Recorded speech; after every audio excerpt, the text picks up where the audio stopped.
Portland, they are in third place. Very important because the top 3 teams get into the postseason this year. So still a lot on the line with just 5 games to go as we welcome you to Portland. Pam Ward with Kenzie Fowler, who is an All-American at Arizona. Savannah Collins will be joining us shortly. And the Chicago Bandits just keep on doing it. Just 2 runs yesterday, which is unusual for the best offense in the league. I'm going to say it. I think this is the best team in the league right now. They're going for their 4th straight sweep, and they are rewriting the record books along the way. Offense, defense, pitching, they have it all rolling in the right way. And so when you have a great team, seeing them win in different ways is the sign that they are the best team right now in the league, because they can win the pitcher's duels, they can win the slugfest, they have the defense to back it up. But the numbers that are standing out for their offense, eye-popping. And it's not just one hitter. Yes, Sammy Williams is having a career year. Skylar Wallace is leading the charge at the top of the lineup, but it's rookies like Taryn Kern that are getting it done. It has been so fun to watch. Carly Hoover will be pitching starting today for Portland, and this is her 4th appearance in a row, 4th appearance in 5 days. As we have seen her all 3, or the previous 2 games, pardon me, of this series in a relief role, and now she is starting. And that's tough when you're facing the same lineup 3 straight days. We saw her only for 1 batter day 1, but was in relief yesterday because this is the ace for this staff for Portland. And this series between the Bandits and the Cascade has been a must-win series for both these ball clubs. And so they want their best foot forward, and that's Carly Hoover in the circle. Paige Sinicki out there playing second base. Again, she's been moved up in the lineup because she's hitting so well. Sis Bates still out with an upper body injury, their everyday second baseman, but Sinicki has been brilliant filling in for Bates. And we are underway just after 10 o'clock in the morning here in Portland. And Skylar Wallace, you've already mentioned her. What a godsend she has been, a part of the Bandits, but came late in June because she had been playing professionally in Japan and has been spectacular, hitting .500 on the season. Not enough at bats to qualify yet as the leading hitter in the league, but she has been terrific. And she almost got hit by Carly Hoover, who yesterday in her relief appearance hit 3 batters.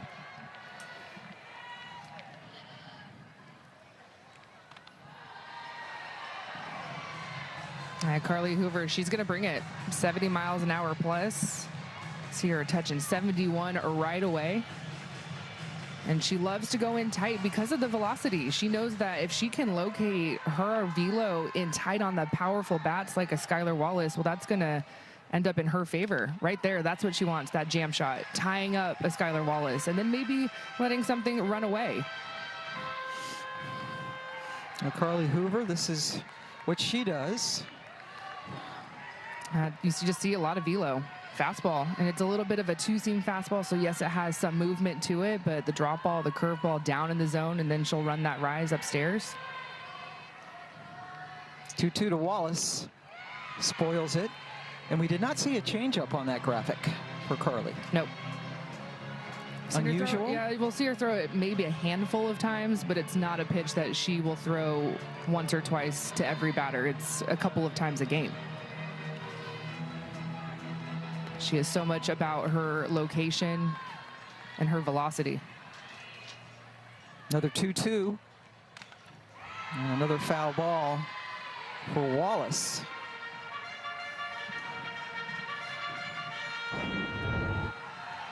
And this is uncomfortable. 71 miles an hour in tight on the hands. Like, I don't want to stand in that box and take that. And Skylar Wallace with 2 strikes is having to stand her ground, foul it off.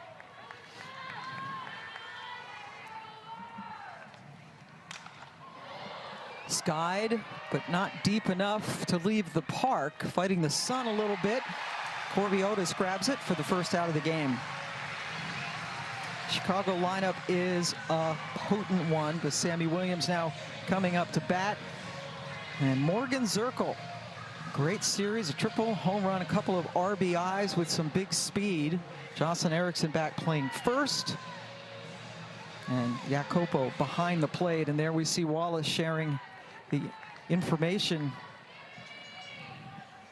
before Williams stepped into the box. Yeah, a 7-pitch at bat. Yes, it doesn't result in an out, but that's what you want in that leadoff spot. Your job is to relay that information, have the pitcher show her full arsenal, and then pass it down to the dugout. Here we go. This is the game plan. This is what I saw. So the Bandits have seen a lot of Hoover this weekend. Did pitch to just one batter in game 1, struck out Jessica Clements, but 3 innings yesterday through 53 pitches.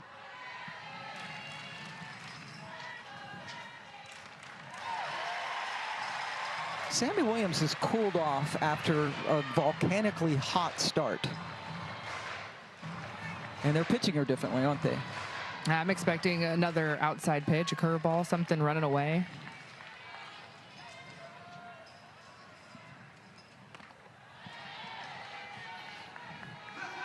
She's hitting .431, which, yes, that's really good, but not too long ago, she was around the .525 mark.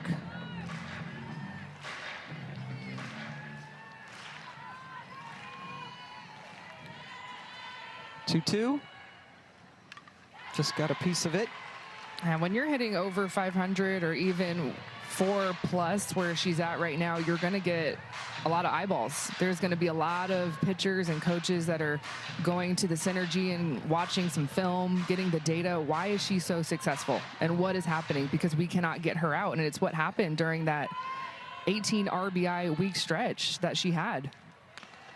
And the 32 runs driven in for the season is a new AUSL record, beating Erin Koffel, her teammate, who had 29 last year.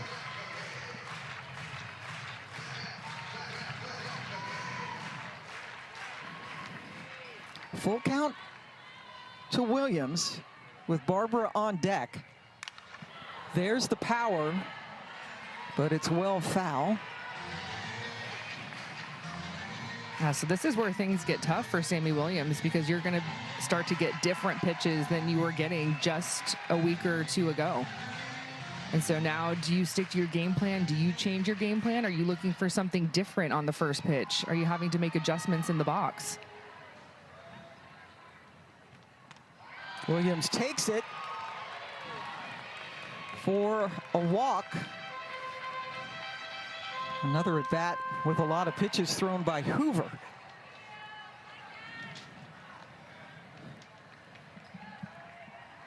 Sammy top 3 and now top 4 in average on-base percentage, walks quite a bit. Mac Barber doing the DP work.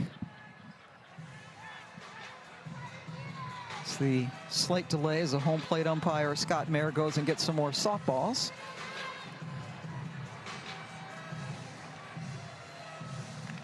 Yeah, that's the thing about this league in the AUSL with the best hitters in the world, is you need a lot of softballs ready to go, because there's a lot of foul balls. Yeah. You know, it's, as a pitcher in college, there's some pitches that you're throwing that maybe hitters aren't just able to get to with these All-American pitchers who are throwing 70+. But here in the pro league, Sammy Williams, she can just throw her barrel and get to that pitch if she doesn't like it and spoil it, extend her at bat.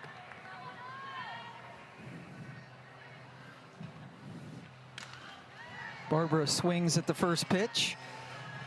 2 for 8 this weekend. Had an RBI double in game 1. Had another double yesterday.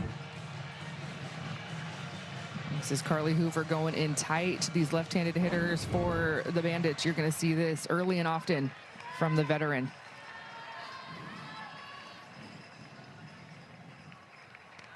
To keep our eye also on Sammy Williams over at first. Chicago has stolen more bases than any team in the league.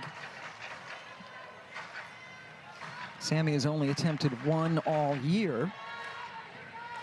Yeah, but this is a team that likes to hit and run, put runners in motion. Ooh.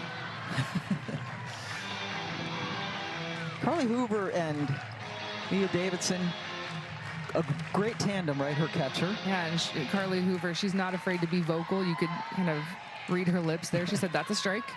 I'm moving on, though, but that's a strike. Yeah, Hoover is quite a personality. I'll say it. She's a little quirky. Yeah. But she'll talk a lot out there. We were down in the dugout earlier before the game, and she came in with a bang right away. She's yelling. She's getting everybody up, running onto the field, and you will see her talking quite a bit when she's in the circle.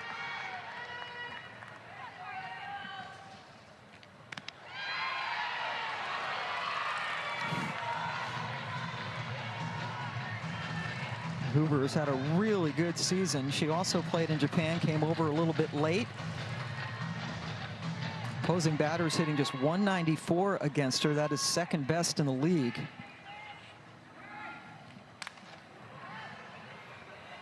A little bit of a self-defense swing there from Mac. Ball was coming at her. Full count, and she was like, let me just get rid of it. And that's what I'm talking about with these foul balls. Like, who can get to those types of pitches, but these pro hitters can. Hoover 3-0 on the year, making her 6th appearance.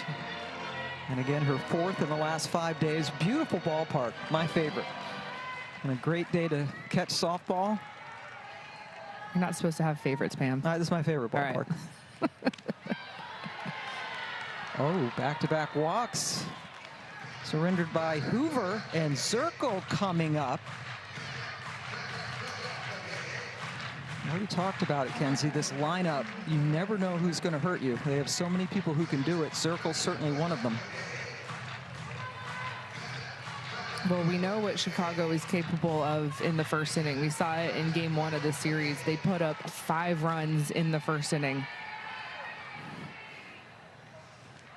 Zirkle can bunt. She's got great speed. The Bandits have scored 27 runs in first innings this year.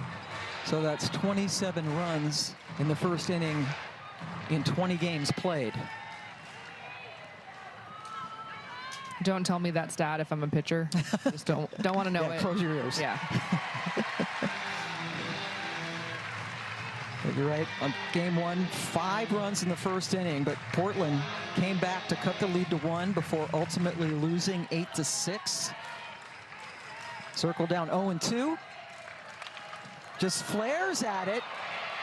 And a good recovery by Cahalan, who came all the way over from short to knock it down and retire Williams. Well, there are 3 rookies in this infield for Portland. Kenley Cahalan, one of them, she's played an outstanding shortstop in her rookie season for the Cascade. That was a nice play, just on the run, taking it herself. One away for Mary Jacopo.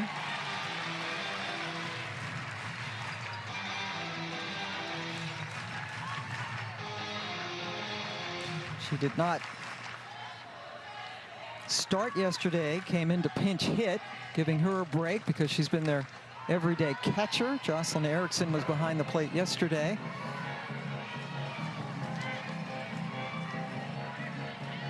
That's nice to have Mary in the lineup for Chicago because this is such a left-handed heavy lineup, and it gives you another righty option to go with Sammy Williams.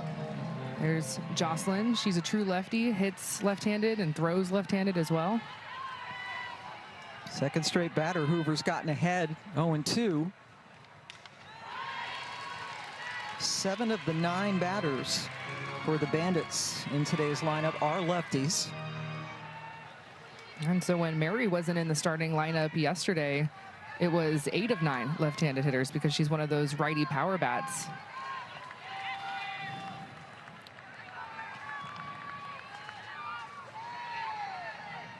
Hoover already closing in on 30 pitches here in the first inning.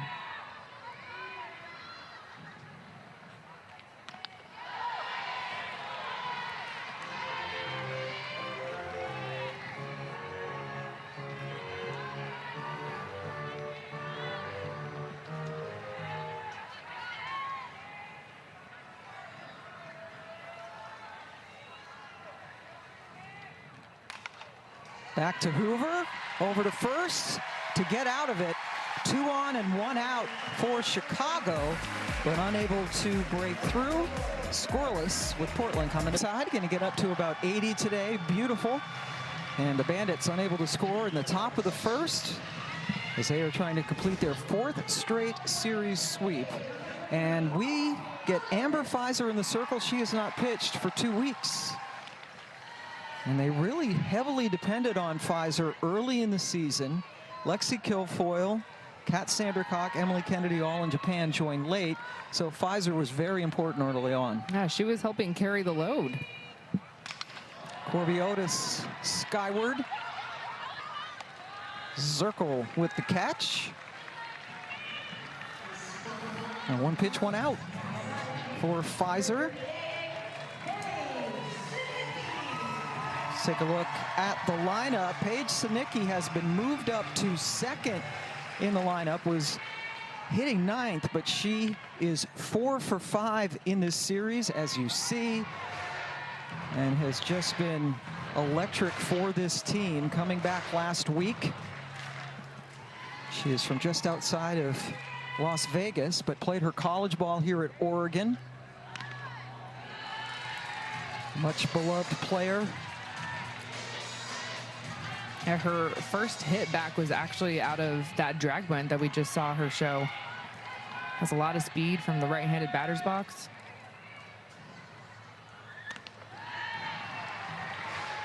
That's the thing, sometimes she just likes to show it because she's an infielder herself, and so maybe you put that into the mind of the infielders, like, hey, I could bunt, you should move in a little bit, and now let me swing away. Sinicki's strike zone not very big. She's only 5'3". I don't care what you say, you're 6'2". All right. So you pitched to somebody that vertically challenged. Is it more difficult? Yes, it's going to make the strike zone a little bit smaller for sure. Oh, Paige thought she walked. Ball was right around the river. Full count. Popped up and out of play.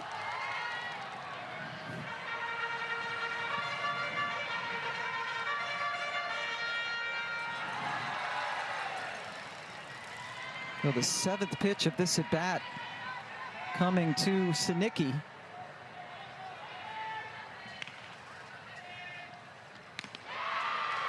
Goes down swinging.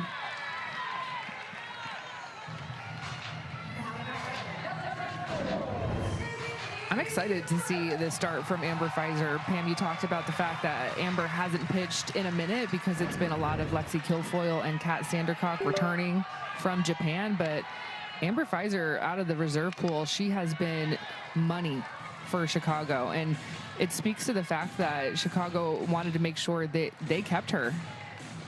You know, wasn't a signed player, but if she's available in the reserve pool, let's go get her, because she is one of the most talented arms in our game.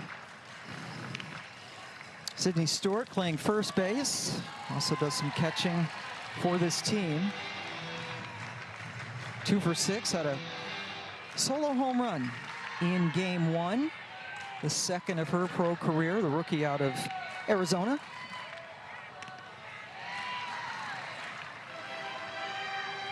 Amber Pfizer, who played her college ball at Minnesota, is originally from Iowa.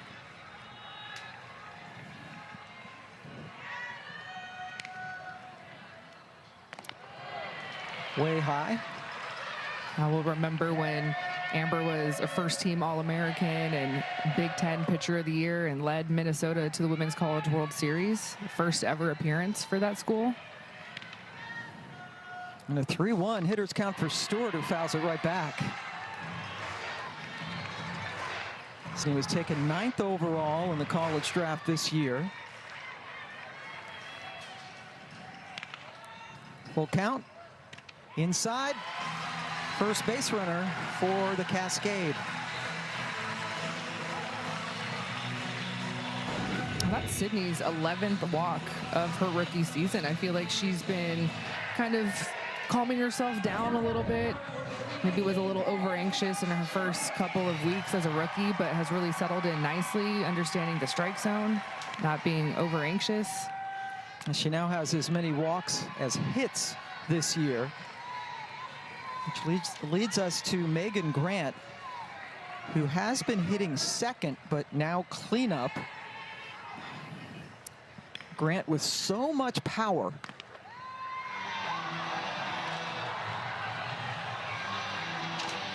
She came up in a couple of key situations yesterday and was unable to deliver in that 2-0 loss.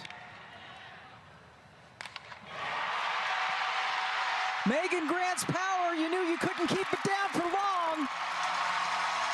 Dead center field, home run for Grant. And her 8 home runs now tops the league.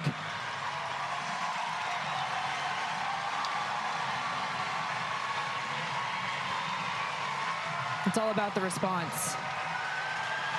This crowd is loving it, and it's so fun. Before the game starts, we have a PA person that is talking to the crowd, and I'm listening before the game, and they're going through the home run chants, and everyone's bought in. What are we doing when there's a home run hit? And you could feel the crowd as a collective all join in on that celebration, and they are always ready when Megan Grant is at the plate. They know who Megan Grant is. You know, looking out into the crowd, there's a lot of 43 jerseys, and she's a rookie. And this is a very beloved rookie here in Portland. Yeah, you can just feel the anticipation. The crowds have been tremendous here every game. Sold out, have not gotten the official word today with this very early start. Andrew Falvey had a home run in game 1.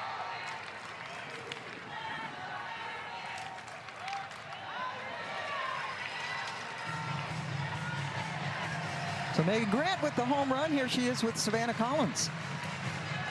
Megan, breakthrough moment. You know, this offense has been trying to get something going. What showed up in BP, the work, the reps put in for that result? Honestly, just relaxing as much as possible. I mean, like I said before, these pitchers are so good. So just working through my process and just trying to get on any way I can. Anything in the process today that you feel like really showed through in that AB? I think just composure, not letting anything affect me, just focusing on myself and my process. Thanks, Megan. Appreciate it. Thank you. So Megan Grant with her 8th home run of the season. She came in tied with 4 other players. Sid Romero, Reese Atwood, Sammy Williams, and Maya Brady, each with 7. And now Megan Grant leads the pack with 8. Well, in that response, you know, that confirms what I was kind of seeing is she didn't like one of the strike calls early, remain calm and keep my composure. And because she did, it was a 0-2 count changeup that she drove out of this ballpark. And if you let that frustration leak into the next pitch, well, maybe you're not locked in and ready for that 2-strike home run. Full count to Falvey. And she is rung up as Kendra was running to first, thinking she got a walk. We've seen her a lot in this series, but today she is getting things going in the circle. And the emotion that you see from her is what gives her the edge. Cascade pitching coach Laura Heberling was telling me that Carly knows what she wants, and that's what makes her so good. She controls everything that happens out in this circle. Now, some of the other things that contribute to why she's been able to show up day in, day out for this team is because she has really high endurance. That's because of those reps that she's put in playing in the Japan Diamond League. Dug through, did some translating of Japanese this morning. She threw 100 innings in the lead up to this season with the Cascade, and that is what has allowed her to just be able to kind of put in wherever they need her in this lineup. Today, they're focusing on limiting the short game that they see from the Bandits, using her velo and keeping them guessing to try and take that out of the way they've been able to get runs through. But Jocelyn Erickson takes the first pitch into right field to lead off the 2nd inning. And you mentioned, Savannah, what she did in the Diamond League in Japan. 4th best ERA, 1st in strikeouts. She had 141 Ks. And so joined the Cascade on June 24th, which was their series against Texas. Didn't pitch in that series. Of course, you got to kind of get your body back, and you know, anytime that you're going from Japan to the United States, you're going to need a little bit of a moment to get your body acclimated and on the right time zone and everything. Yes. So it was a little bit of a slow start. Like, she was with the team, but were we going to see her? We weren't sure. But when we did, it was like, oh, Carly Hoover is back. And she was the #2 overall pick a season ago with the Carolina Blaze. was injured a little bit, and so we didn't get to see her to her full potential. But because she was pitching in that Japan Diamond League, everyone was watching, and okay, she's still got it. She's still bringing it. We need her on our team.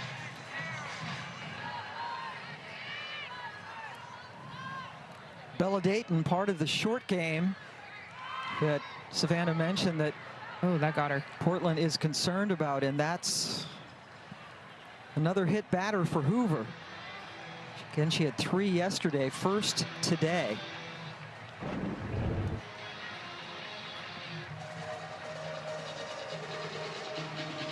It looks like it was around the guard that she's wearing. No, maybe not. If that did not hit her guard, that's not going to feel good at all. That was 70 miles an hour. Oof.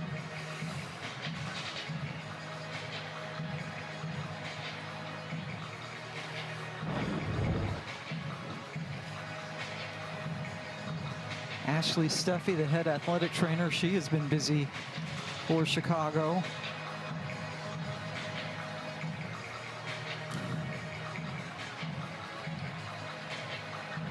You see the 4 hit by pitch over 2 games. That's in her relief appearance yesterday, and then of course today.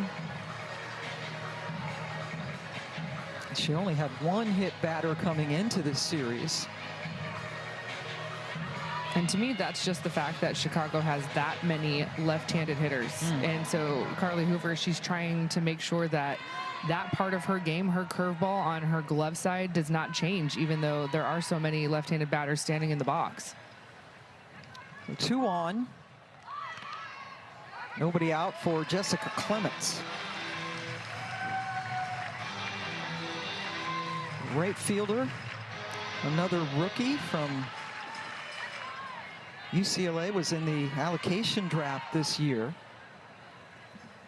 Bunt single this weekend. There's the short game. Grant was ready for it, charging in from third, but the sac bunt gets Erickson to third and Dayton to second.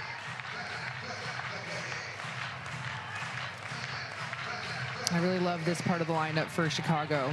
Bella Dayton getting on base. She has so much speed. Jessica Clements, she laying down that sacrifice bunt to perfection. And then, of course, the rookie, Ailana Agbayani, who has been the consistent piece in that 9 spot. She has a lot of options in this situation. Slow roll over to first. It's bobbled. Erickson scores for Chicago, and everybody's safe. Agbayani coming in with an 8-game hit streak, but check to see if that's ruled an error. Well, this is what makes Chicago so good. Yes, they lead every offensive category in this league. They are one of the best power bat teams. They have hitters that are hitting for average, but they do the little things. It's the sacrifice bunt. It's the let's go to my slap and put the pressure on the defense with the speed at third base. And that is an error charged to Sydney Stewart that allowed Erickson to score. And those small ball specialists with the speed at the bottom of the order setting up Skylar Wallace now. Runners on the corner and just 1 out.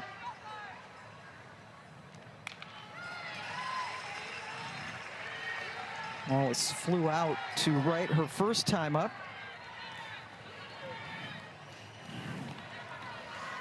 Wallace's numbers since coming over from Japan, and we had her first series and she was downright giddy to be back in the United States. Tough, I would imagine, especially your first season overseas. So far from home, and obviously the language and everything different. And Skylar was just so excited to get back and play with these teammates again. Hit .403 for the Bandits last year.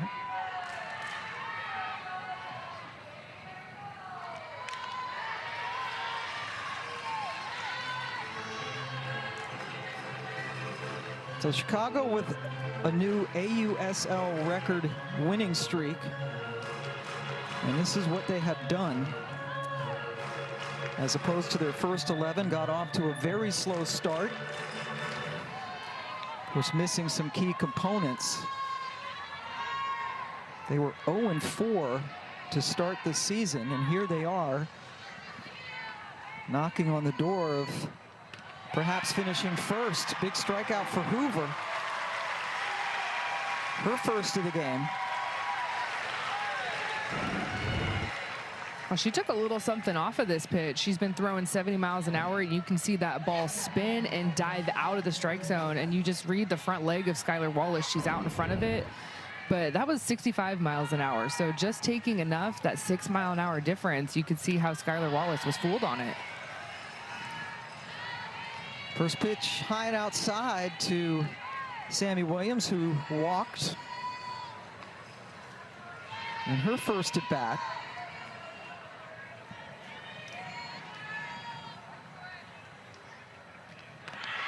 Taking off Agbayani, and now they've got Dayton in a rundown. And another runner hung out to dry. That was a mess, but it resulted in the final out of the third inning, with Dayton being tagged out at home. Agbayani also on the base paths. Yeah, there was a lot going on, but for Portland, joining you, Tori Vidalis leading off, and that last rundown, score it 2-5-2-4-5. Catcher to third, catcher third, catcher second, third. so no shortstop. No involvement by the shortstop, Cahalan. I'm just thinking left side of the field, she was kind of going back and forth between third base and second base. Yeah, it was Paige Nicky. That means Sammy Williams will lead off the third inning. Tori Vidalis having a good series coming into this three-game set. She was only 1 for her last 27,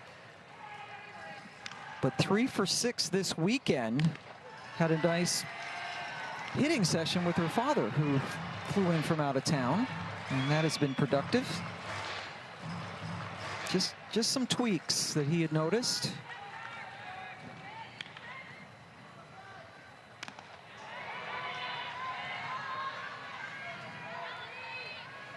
See the check swing there and a hitter's count.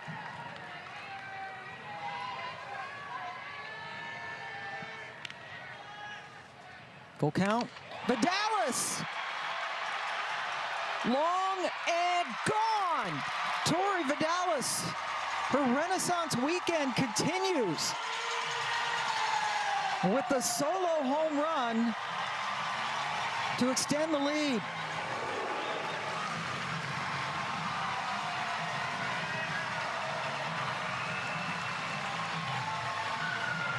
Well, there have been some really good moments in this series offensively for Portland. I just feel like they haven't been able to string it together. And so maybe today's the day. We've already seen the rookie Megan Grant leave the ballpark. How about the veteran Tori Vidalis, her second home run of the season, hands up in the air, coming down, doing the big cascade into home plate. Second home run of the season for Vidalis, her 4th hit of the weekend. Look at that, the veteran to the rookie. That's such a good shot. Tori Vidalis is without a doubt one of the leaders of this ball club, and so leading players like Megan Grant. And so it feels so good that you are the one producing for your team. Yes, I'm leading you with my vocals and telling you guys what to expect and how to be a pro, but let me do it too. Let me get in on this action. Yeah, Vidalis graduated from Texas A&M in 2018, so 8 years ago. And she and Grant with the home runs today. Cahalan, the shortstop. She is in a little downward swing. 0 for her last 11 at bats. Tori Vidalis is having a weekend. Here she is with Savannah.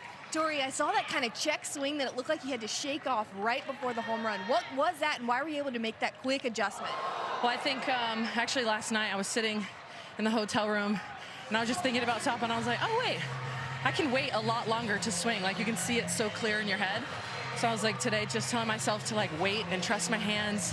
Heard my dad talk about how fast my hands are yesterday, and that is the goal for me. So being able to let my hands be free and loose and fast and let the barrel take care of the rest. Love it. Glad you got the feedback from up in the stands. Always need that. Thanks, Tori. Yeah, what a visit that has turned out to be with Tori's parents coming to town, getting the home run. Meanwhile, Amber Pfizer has just hit Cahalan, 7th hit batter for Pfizer this year. That is top 3 in the league. And we saw Taylor McQuillan hustle down to the bullpen for Chicago. And Pfizer, first appearance in exactly 2 weeks, and it was a short one. And tight on the hands to Cahalan, the rookie. We're going to get Lexi Kilfoyle, the ace, coming in when we come back.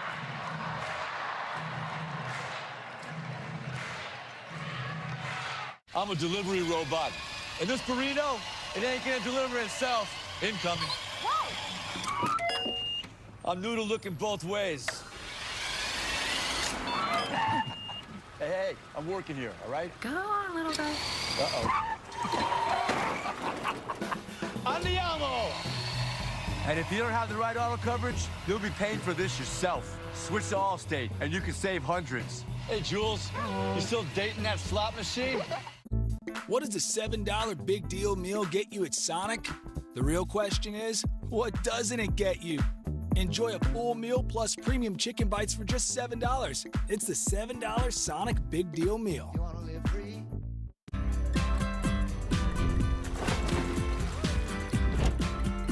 Every time I look around, it's in my face.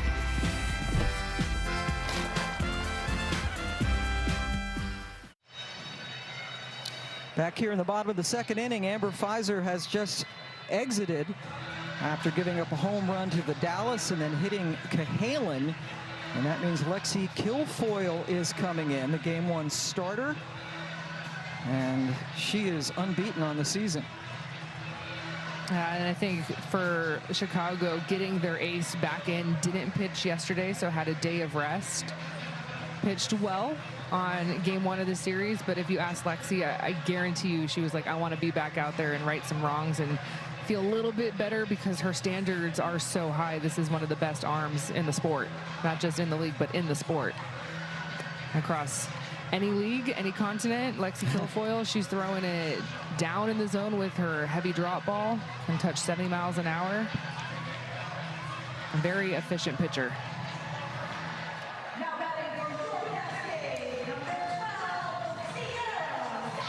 The numbers last year for Kilfoyle.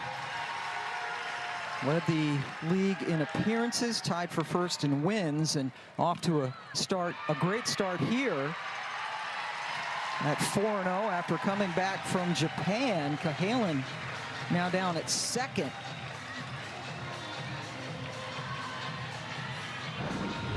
An auspicious start with a wild pitch for Kilfoyle. Down in the dirt. We're going to see a lot of the misses from Lexi happen because she is predominantly throwing a drop ball.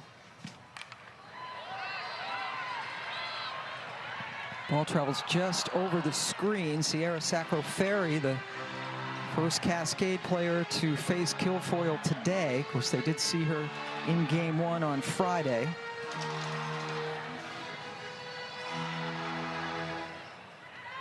Sierra had a double in Game 1.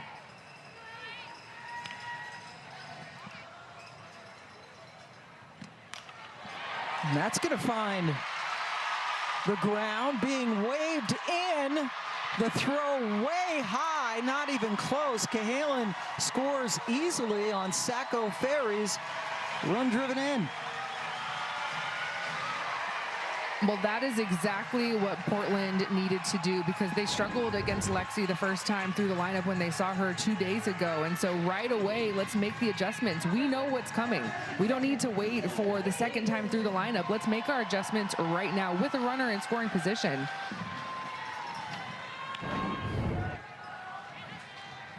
So that's an RBI single, and then advancing on the throw was Sacco-Ferry. Yeah, that was Mia. That was Mia Davidson. Thank you, Mia Davidson, with the bunt. How about that for the catcher? She's like, let me give it up for my team right here. I see a runner in scoring position. It would be even better if she was at third base.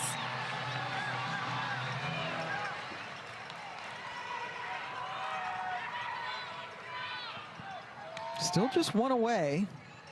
A couple of runs in. So we head back to the top of the order, and Corby Otis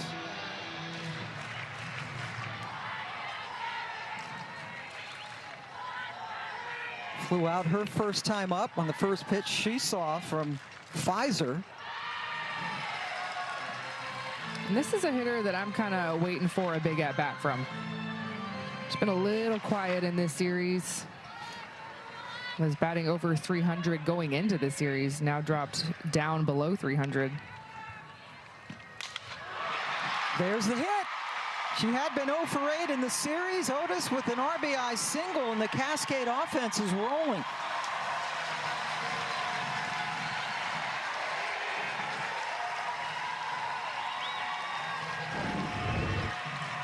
There it is. That's what I've been waiting for from Corby Otis, just because I know what she is capable of. She is in that leadoff spot for a reason, and even though a hitter like her is 0 for 8, Coach Trya Flowers is saying, I'm going to keep her in that leadoff spot because it's just a matter of time, and she clutches up there with a single.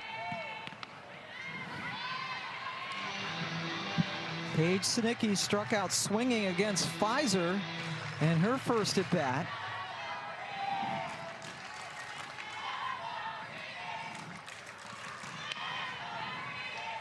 Been starting for Sis Bates, and you can't keep Paige Sinicki down either. What a series. And we're not used to seeing Kilfoyle struggle to get outs. I love when a hitter gets bumped up in the lineup because she was down in that 9 spot, and so that's a little bit of pressure. Like, can you keep doing what you've been doing? And she does. Doesn't matter where I'm hitting, I can still knock it around and get on base. Do it in different ways. We've seen her hit a triple to the right side of the field, right center gap, and then she just pulls that single to the left side. We've seen her drop a drag for a base hit, and use her speed. And what do you do now if you're Chicago? There's some action out there in the bullpen. I see Taylor McQuillan and Odyssey Alexander Bennett looks like warming up from here. 9 straight wins for Chicago, but this Portland team, which has struggled offensively all year, averaging fewer than 4 runs per game, and here they are with 5 in the first 2 innings. Sydney Stewart walked and scored.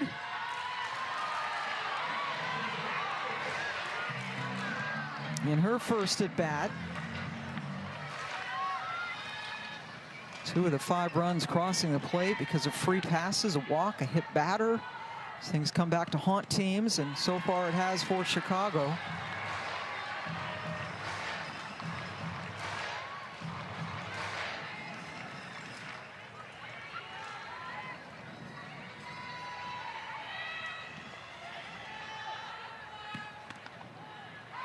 Throw down, and Sinicki just got back in time with a throw from Jacopo. I love the aggressiveness from Mary Jacopo. Coach Stanton's out of the dugout. Challenge, maybe? Maybe just asking if someone else had a different look. Or maybe it is a challenge.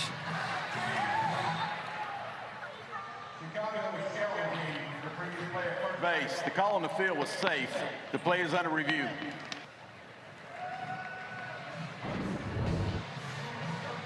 Well, we've seen it the last couple of games. Chicago is not shy to use their challenge. I love a left-handed first baseman. Jocelyn, she reached for it a little bit. That throw was a little bit to the right side of the base. And you certainly cannot tell from that angle whether there's not enough there to overturn it. Each team gets 2 challenges in the AUSL. Even if you're right, you lose the challenge. You use them up, whether you're right or wrong. You don't go home with them, so you might as well use them. Jacopo has been such a stalwart behind the plate for them this year. Meanwhile, the Cascade, the second inning has been their inning. Outscoring opponents now 25-11 in the second inning. Chicago is the team that usually gets out to the fast start in first innings. Let's see if this is better. Review, the call on the field stands. We're safe at first base. And I think from that angle, you saw that she did get in, so another challenge for Chicago that doesn't work out. Shonda Stanton shaking her head right there in the middle. First-year head coach, also the head coach at Indiana, formerly at Marshall.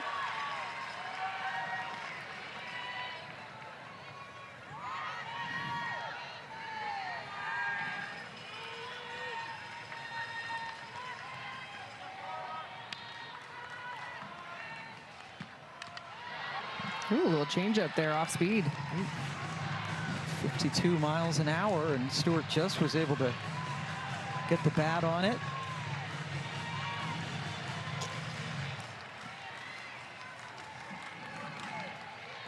Taryn Mowat-McKinney is the first-year pitching coach for Chicago, calling the pitches. Stung, but right at Sammy Williams. He was a really good third baseman. Sammy thought about throwing it over there to first, but wisely held on.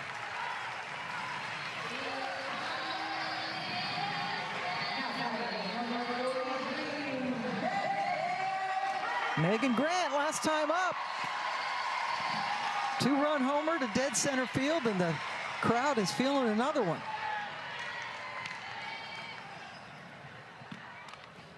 Oh, just a little excuse me swing. It goes about 6 feet, and that is the end of the inning, but a great inning as Portland puts up 3 more runs, leading at 5-1. Long fly for Tori Vidalis. 5 runs in the first 2 innings, leading at 5-1. As we go to the top of the third, and this inning we are going amid action with Paige Sinicki. That is presented by Zillow. And there is Paige, the plucky second baseman who has done such a great job coming back in this, her first series of the season. Paige, thanks for doing this. Thanks for having me, guys. And were you safe at first base? They challenged it. I was a little close. I need to get back a little bit faster there. Oh, so you think you might have been out? No. No comment. No comment. All right. Good answer. I love it. Paige, I was, watching the intros, and you guys have such an amazing crowd here in Oregon, and I think your cheer and your ovation was the loudest. Do you think you got the loudest cheer, and what is it like to play in this home state of yours? No, they're loud for everybody. No, they were louder for you. I'm throwing it out there. No, Portland fans, Oregon fans have my heart always. Yeah. Every time I'm back here, I just feel so much joy. They really fill my cup, and just to see them come out and support our team like this, it's really awesome. Well, this is our first season with home markets and the Cascade being an expansion team and getting the Portland city. So when you knew and found out that you were going to be playing in Portland, where you spent your 4 years a couple of miles away up in Eugene playing for Oregon, how excited were you? Oh, I was pumped. I'm just excited to keep growing the sport here in Oregon. Just playing at Oregon the past 4 years has been just such a great opportunity, and just to see everybody show up and show out for us, it really means a lot. Was anybody reaching out to you about what to do in Oregon? Like, these are the must-sees and you need to get to the coast, or these are the hikes to take? Yeah, well, I mean, Eugene's about 2 hours away from here, so they're asking me a bunch of things to do, and I was like, guys, I have all the spots in Eugene, but Portland, I'm still learning. But the coast is beautiful. I mean, usually it's about an hour to get to the coast, so I have a really good time going up there. And we were just showing a graphic of a lot of pro Ducks that are in the league. What does it mean to represent Oregon? Yeah, I mean, when I think of Sid Romero and Amari Harper, and then we have Lindsey Grind here for a little bit, those people mean the world to me. Just to follow after Sid Romero, she's been a coach that has just become such a mentor for me, and I'm just so grateful for our friendship and to have her as a coach. Yeah, Car! I like it! Like it, Car! Full count pitch called inside. Hey, Sammy Williams gets the leadoff walk. Sorry. All right, let's turn it. I got you. Meg, Mew. Second time Hoover has walked her. Meg, I got you. You hear the communication with the runner at first base. Hey, right here. I got you. Hey, Stu. right here. I love it. She's checking with every single person to her left and to her right, making sure that everyone's on the same page. Yep, here we Paige go. with the runner at first base here. Do you have second base? Right now, Ken does, just because we got a big lefty up. Okay. So trying to cover this 3-4 hole a little bit more. Okay. So Ken's got it. She shifted up the middle. Yeah, Ken. So that is Sydney back on a bunt? Yep. We got Carr. She can move. She can cover some ground. Yeah. So we got her covering the butt. Love it. I don't think Mac's going to be butting no on this. Hey, you know what? We've seen you drop a drag a couple times. Mia Davison just bunted, so I'm not ruling it out for anybody. True. You never know in this game. Well, I love that your first hit back was a drag butt, and we saw you do that a lot at Oregon. You have so much speed out of that right side. Did you know that you were gonna? I got to get my bunt down and see if I can get a hit out of that way. Yeah, I kind of just like playing with the defense a little bit. It creates some more opportunities and gaps for me to knock some balls through. So just be able to have them move up and back, I think it provides me a lot of opportunity, and just use my speed. I like using all my tools, so yeah, that was definitely an option. Yeah, Carr. Yeah. 2-0 pitch to Barbara. See you, Carr. Come out on, of the 10. zone. Yeah, 10. Right here, Ken. Let's turn it, bud. Meg, Meg.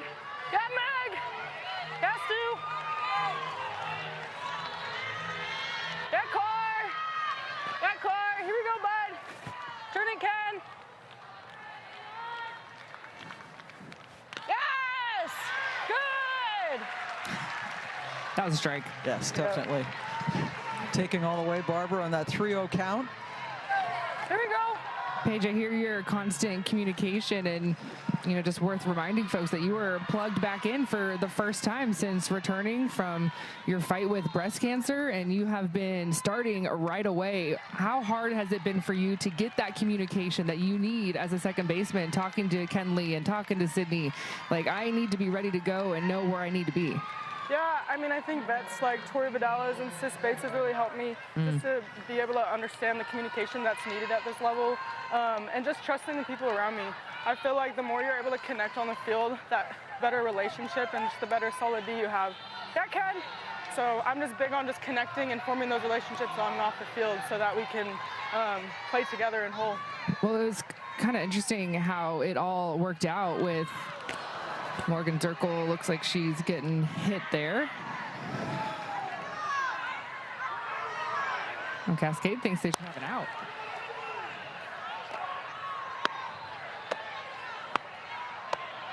You can see Carly Hoover saying she swung. That was an attempt. So it does hit her, but was there an attempt at a swing? And the bunt was out because Morgan Zirkle was going for the drag bunt, and that is exactly what Coach Tria Flowers was talking about, saying she swung. That's an attempt.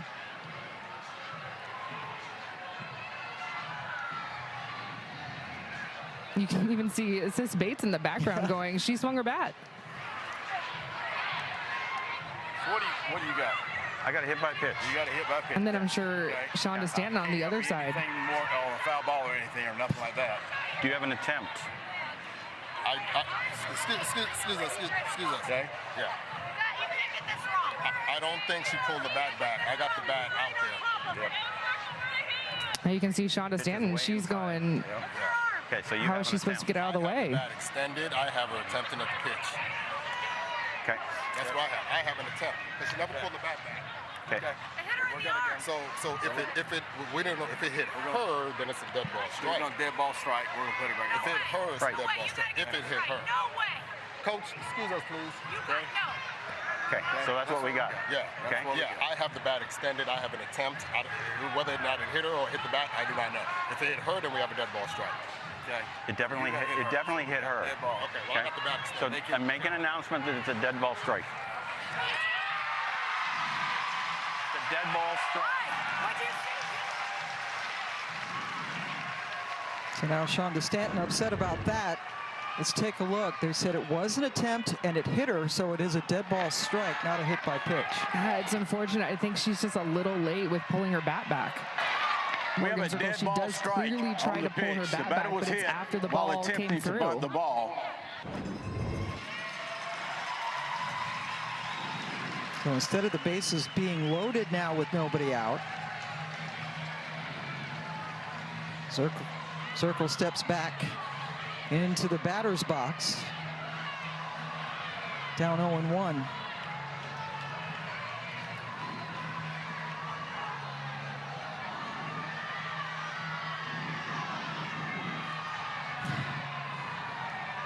Paige Sinicki out there playing. So you come back right away, Paige, and Sis Bates gets hurt, so you're kind of thrown into it.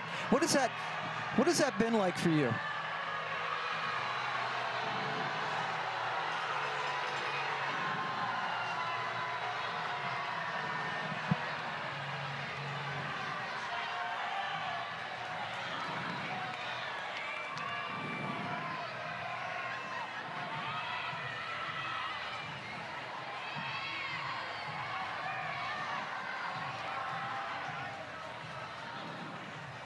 Well, I'm looking out into the stands, and I love to see, you know, the Oregon gear, and you've had a lot of signs for you. And, you know, this fan base is positioning themselves to be the best fan base in the league with all of these sellouts, and you can hear how vocal they are right now, fighting for their team right now in this moment for this call. But what have you seen from this fan base here in Portland? Keep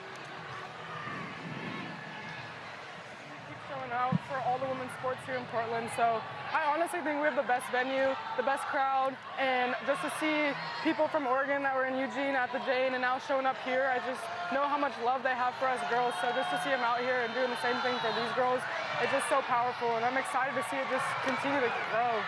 So yeah, I agree. I think this is the best building in the league. It's a great place to call a game. And before we let you go, just so good to have you back. And you're feeling all right? Yeah, I feel good. This journey has been awesome, and I'm just so glad to be taking one pitch at a time and being around the girls I love and just learning and growing.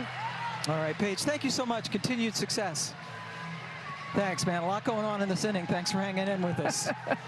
That's to say the least. All right, take care. Paige Sinicki out there playing second base. A lot of consternation in this, this half inning, Kenzie Fowler. Well, there's so much to fight for, and there's so much on the line with how close these two teams are in the standings, and with only a couple of games left in our season. Like, these moments matter with two runners on. If you can keep a runner off or put a runner on, you're going to fight for it. Circle's so fast. No chance. And I love that Zirkle is a natural right-handed hitter, right? But with junior year of high school, she switched around to being a lefty, and it's kind of worked out. Now all she has to do here is just a little soft slap. Beats it by a mile. And so after all of that, Morgan Zirkle is still on first base. Yes, hit by pitch was taken away, but the result is the same, less painful this time. So Jacopo comes up with the bases loaded and nobody out.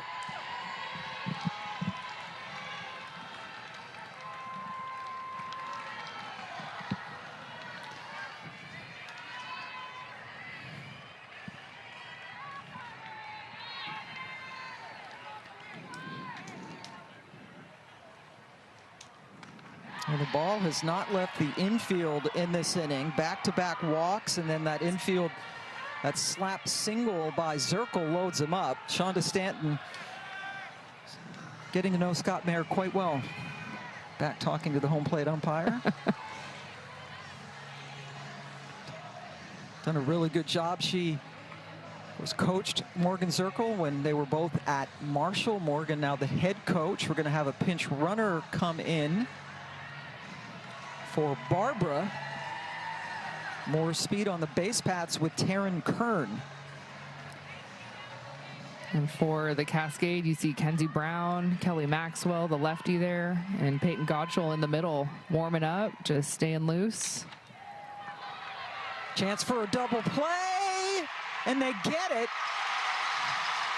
But Williams is able to come in and score the second run of the game for Chicago.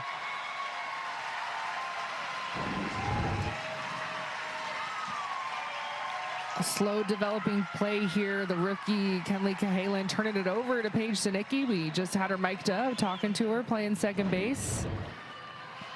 Chicago was, of course, thinking that that call from Jacopo was safe, but no challenge. We move on. Yeah, they already burned one of their challenges on the hit by pitch.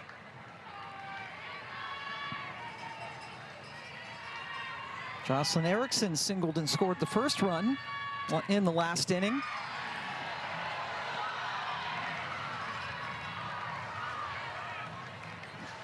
So the pinch runner Kern over there at third base.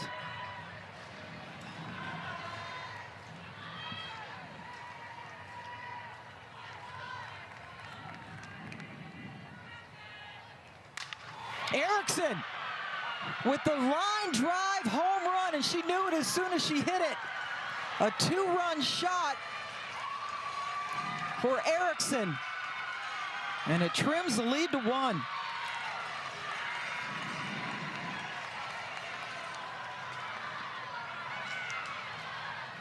She sat on that. That ball was out of here in a hurry. 1-1 count, and look at the pitch location and how she clears her hands and gets her barrel there. And the speed that Jocelyn Erickson gets to that pitch with, it's why she knew it right away. If I connect with this and it is fair, it's out of here. And she's celebrating for her first professional home run. What a response from Chicago. This is what this team does. There's no such thing as a safe lead when you're playing the Bandits, that's for sure. And Carly Hoover leaving the game, handing the ball over to Gottschall. And of course has some words for Peyton. Gottschall started yesterday, went 3 innings, picked up the loss.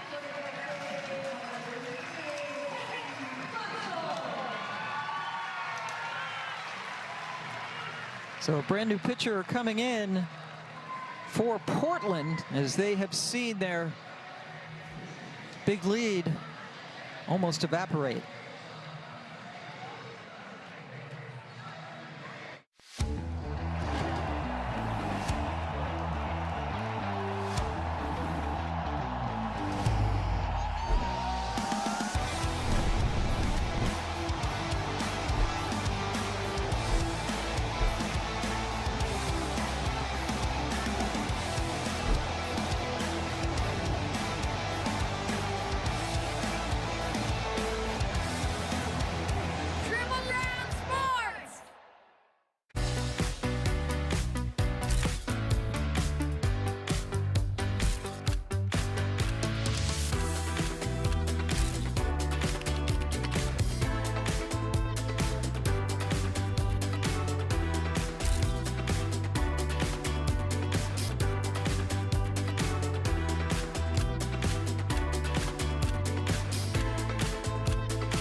Starting pitcher Carly Hoover has just been lifted for the Cascade, had a 5-1 lead heading into this inning.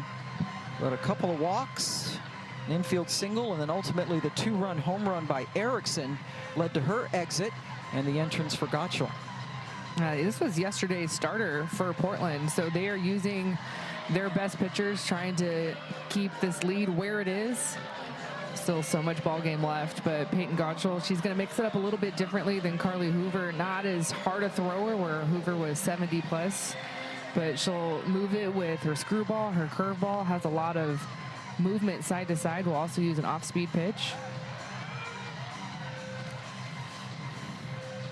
And the good news for Peyton is that she's coming in with nobody on base. And yes, it's after a home run, and yes, the momentum is with Chicago, but as a pitcher, that's a little small positive. If I am going to relieve, let me come in with a clean bases empty situation versus a runner at first and second and third. You feel that pressure right away. And she comes in facing the pesky bottom of the lineup. Bella Dayton yesterday had a 6-game hitting streak snapped, was hit by a pitch by Hoover in her first at bat.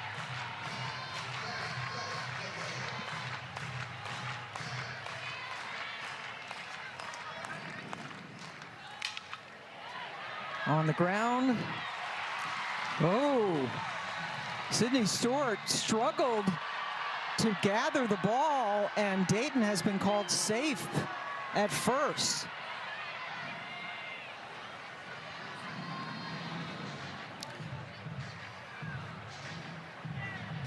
And another umpires conference. The throw was taking Stewart down. Ooh. Ball's in her glove. That's an out right there, but then she kind of drops it out of her glove a little bit. But there is a moment before that ball exits her glove where there's an out made. That's an out. But then, oh, that angle, does the ball touch the turf? That angle, it looks like it touched the turf. But is it enough? And they're talking about it. It is. All right. So the umpires have another caucus and decided that it wasn't out. That was a very interesting top of the third inning. We had just about everything there. Now we got a 1-1 game.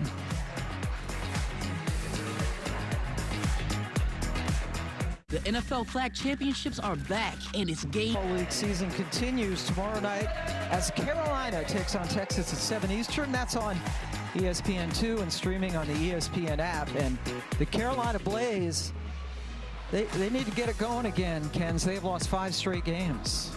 And last couple of losses against Texas in walk-off fashion, so just heartbreaking for Carolina, who was absolutely in the mix just a couple of games ago. They're still in the mix. So is Oklahoma City. If you have games to play, there's something to be fighting for, and you see Chicago and Portland, how important this series in front of us is with those two teams at number 2 and number 3. And congratulations to the Utah Talons punching their ticket to postseason last night. Won the championship last year, now based in Salt Lake City.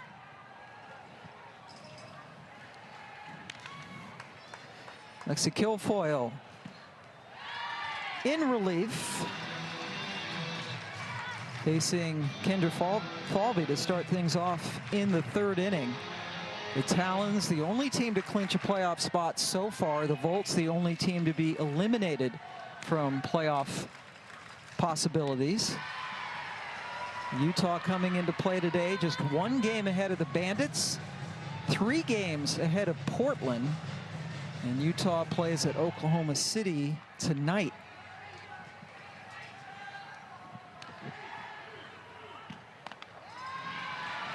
Falvey draws the walk to start off the 3rd.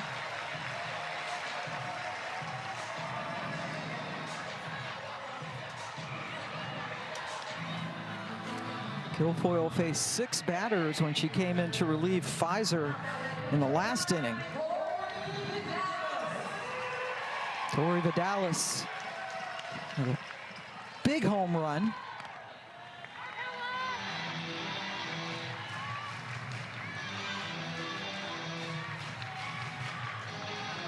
Slump in her rear view mirror. It's a good shot of Sis Bates, who's on the injured list and talking to her current second baseman in the dugout. Yeah, and Paige talked about it in our interview. What a great mentor to have, right? In Bates, terrific infielder, and they're having a little fun. I just love them together because their stature is exactly the same. Their style of play is very similar, and yes, a couple of years apart in age, and both played in the Pac-12 and were Pac-12 Defensive Players of the Year. Just a couple of studs doing it. Of course, rival schools, Washington and Oregon. Never played against each other, but it's fun to see them now wearing the same uniform, and Sis kind of mentoring Paige a little bit. Paige has talked about how Sis was her softball idol growing up. That must be something to play with your idol. Sis graduated from Washington in 2021, so she's been out for 5 years. On the 7-day injured list, upper body injury to not wearing the sling anymore.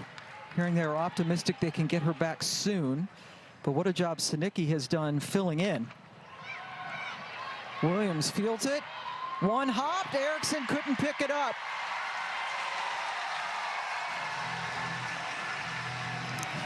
They just match each other's energy, too. They've got to keep this energy going because Chicago has now made this a ball game. And so you get a couple of runners on here with a free pass and then an error. You've got to find a way in that dugout right now for Portland to take advantage. Throwing error charged to Williams. And the bunt, that's picked up foul by Jacopo.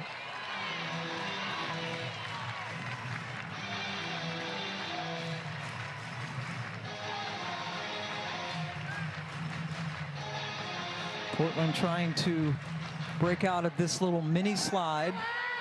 They had won 3 in a row coming into this series, but have dropped the first 2 games to Chicago, and all 4 of them in their season series. Cahalan trying to drop the sacrifice bunt there, but her barrel was getting to the hitting zone too late. You see both of those sacrifice bunt attempts were fouled to the left side. She needs to score a lot earlier. Everyone knows you're sacrificing in this situation. Bunt is off now with 2 strikes. Floated in at 51 miles an hour.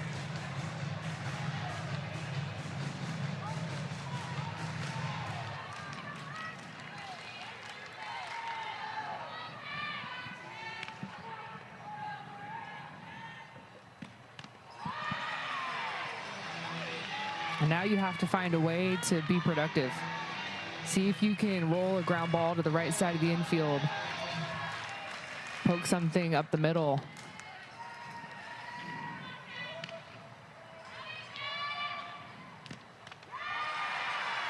Cahalan takes high. Trying to snap an 0 for 11 string. Full count pitch with 2 on and still nobody out.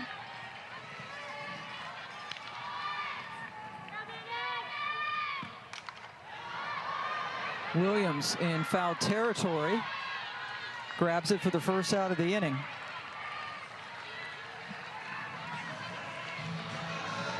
So Portland coming in with one of the most anemic offenses in the league. The first 2 games,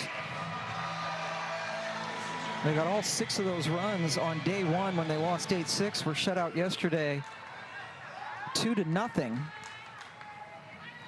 And 5 for 12, by the way, is a .417 team batting average. Much better, putting the 5 runs on the board. They do not score a lot of runs. Only Texas has scored fewer runs this season. Sacco Ferry takes a ball. Well, I loved the comeback effort that Portland had in game 1 of this series. They were down 6-0 at one point, and it was in the later innings where they climbed back into the game. Chicago ultimately scored another 2 runs and won that game 8-6, but you're down in a hole, especially in the first inning. Chicago put up a 5 spot. And so this is a very gritty team. You can, we can talk about the chemistry and the energy that we were seeing from Sis Bates and Paige Sinicki. I think this is a team that is not fazed by the last 2 games, but they need to keep their foot on the gas. And despite the offensive problems that we talked about, again, this team is very much in the thick of things. And if the season ended today, and it won't, they would be in the playoffs. Yep. I mean, they have a pitching staff that has racked up strikeouts, that has been certainly buoyed by Carly Hoover coming back from overseas. They just find ways to win.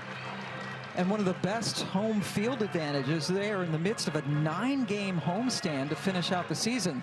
Needless to say, that is a big advantage. Huge. And going into this week in that homestand, knowing where they're at in the schedule. Of course, you get the hottest team in the world in Chicago coming into your home field, and you've got to find a way to scratch out a win here. But this home crowd is a game changer every single time that Portland comes out on this field. Another full count fouled away, and it doesn't get any easier. Utah comes in for a 2-game series Wednesday and Thursday, and then they close out the regular season, does Portland, with 2 games with the Volts, the suddenly hot Volts. 2 in a row. That's right. Another full count pitch with 2 on. Hit right at the second baseman, Agbayani. He flips over to Erickson. The double play to end the inning. So a couple of free passes don't hurt Kilfoyle, 1 run. On a game with Pam Ward. No, well, we saw this. Like, are you kidding?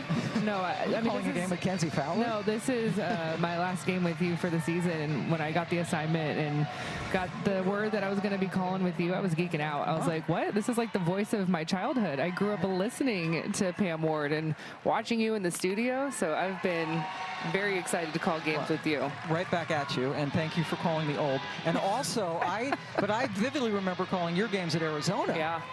You could do some things in that circle. You know, go back and watch my own film, and you're the voice over it. So it's pretty crazy that we're here together in Portland calling some pro softball. And what a way to end the season. As we've been talking just about the atmosphere here in Portland, and on top of that, that's a strikeout there for Gottschall. But on top of that, how important this series is, because we're coming up against the, right up to the wall here. Both teams just with 5 teams left, including today. No, it feels like playoff softball between these two ball clubs, even though, I think they are both aiming in that trajectory of making those postseason playoffs, but they know what's at stake. And especially a team like the Bandits, they want to make sure that they keep their foot on the gas and continue to be the hottest team. Meanwhile, Portland's like, no, we need to stay in the mix as well, and we cannot get swept. They need to win this game. I mean, the Bandits would love to keep their winning streak going, and they broke a record yesterday with how many straight wins they've had in the AUSL. But Portland needs this game more.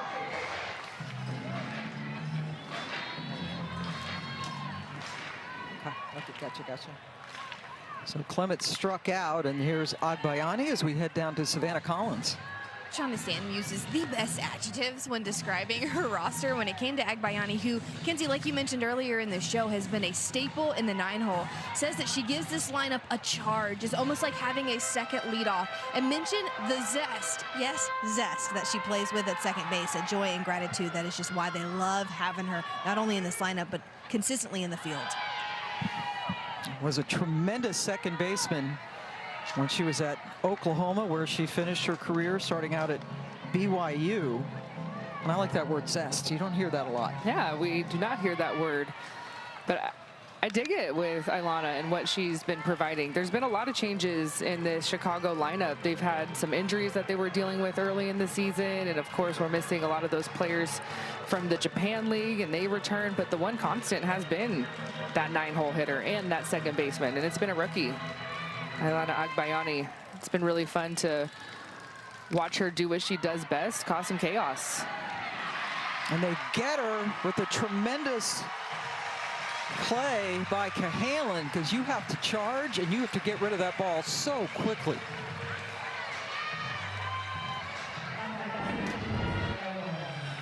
You really do. There's no room for error, and this is a great high bounce that it's pretty much as good as you're going to get when you're bouncing a ball on a turf field. And so Kenley Cahalan relying on her arm strength. But Agbayani, she had a very clutch RBI single in that fashion, just slapped it up the middle. It was a pitcher's duel. They needed some insurance, and it came from the rookie up the middle getting that base hit. Yeah, good job, too, by Sydney Stewart to field that low and away throw from Cahalan.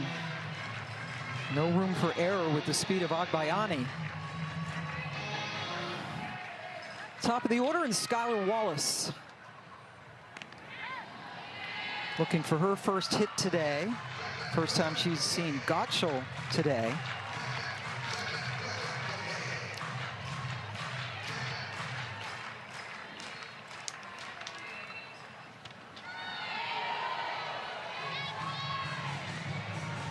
Skylar did not get a hit off of Gottschall yesterday when she started for the Cascade.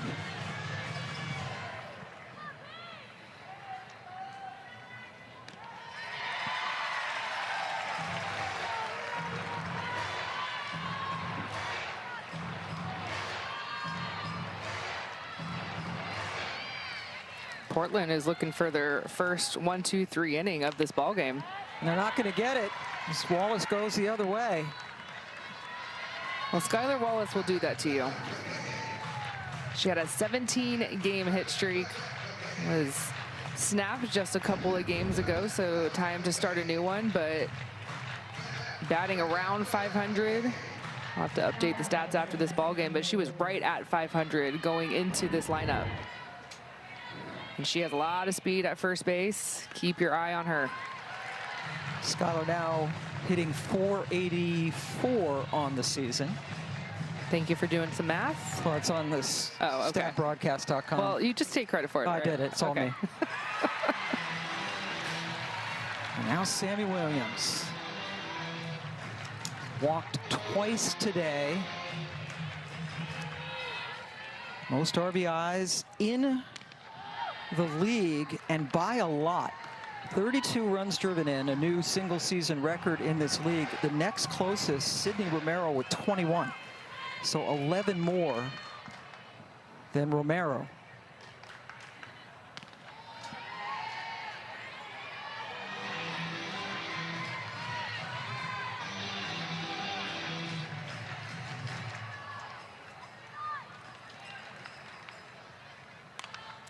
Williams fisted, and a terrific running catch by Sacco Ferry, sliding on her knees to retire Williams.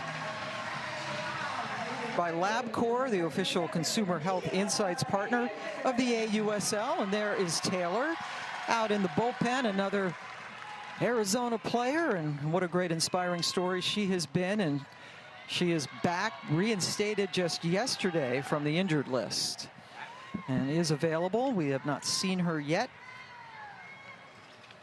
but we have seen her in the pen, so maybe we'll get a chance today. Yeah, Chicago loves Taylor McQuillan in relief. It's where she has shined this season for the Bandits. So, yeah, she's just warming up out there just in case she needs to come in. Lexi Kilfoyle has been able to settle down after that third inning. Mia Davidson leading things off in the fourth inning. Portland up 5-4, trying to avoid a three-game sweep. Davidson with the sacrifice bunt in her first at bat. Was greeted with the hero's welcome in the dugout.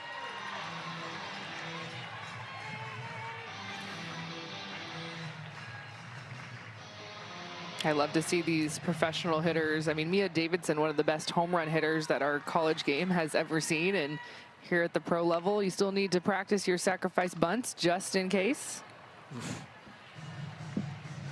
Yet another batted ball fouled off that has hit the batter. Seen that a lot in this series.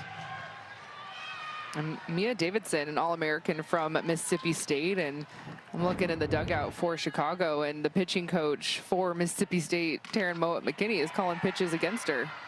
Williams, nice play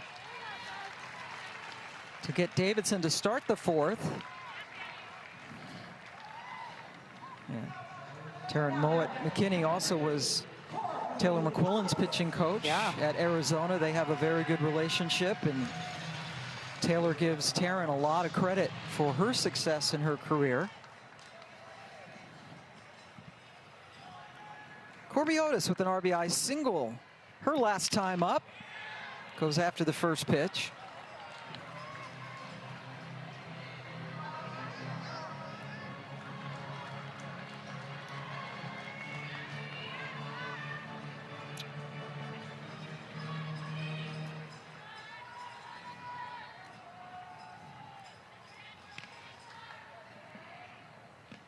Kilfoyle.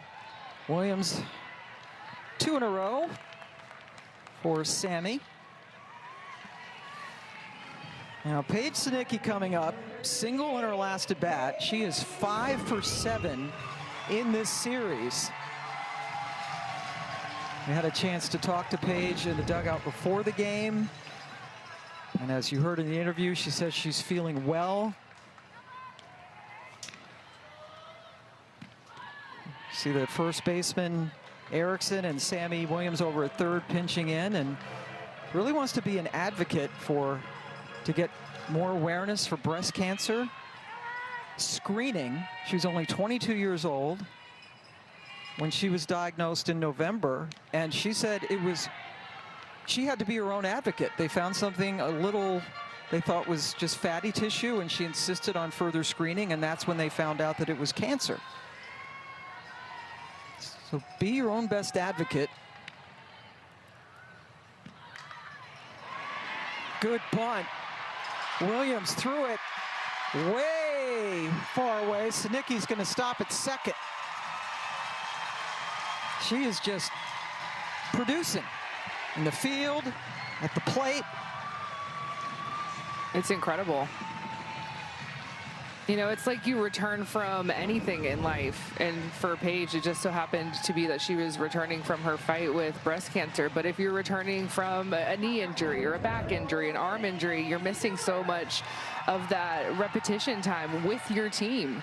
And so the second that you're cleared as an athlete, whatever you're dealing with, she's been on time with her at-bats. She's been so clutch defensively. Her energy has been great in the dugout. Like, she's been ready to go right away when her name has been called. Of course, we talked about the injury to Sis Bates. It just so happens that you have another Pac-12 Defensive Player of the Year waiting in the wings to replace her. And then you add what she's doing offensively. Yeah, what a luxury. Bates goes down, one of the best. And then Sinicki comes in, trying to do as much as she could, but was unable to do the usual prep to play a softball season. Sydney Stewart delivers. Here comes Sinicki from second. Throw up the line. And Paige thrown out by Clements to end the inning and keep the lead at just one run. That's real. It's real. We don't do that stuff here. Real stuff here, yeah. So here we go. Chicago down 1. Clements throwing out Sinicki to end the last half inning to keep it a 1-run lead. And Mac Barbara, the DP, leading things off. Had played for the Italian national team. Paige got to get everything settled over there after that slide.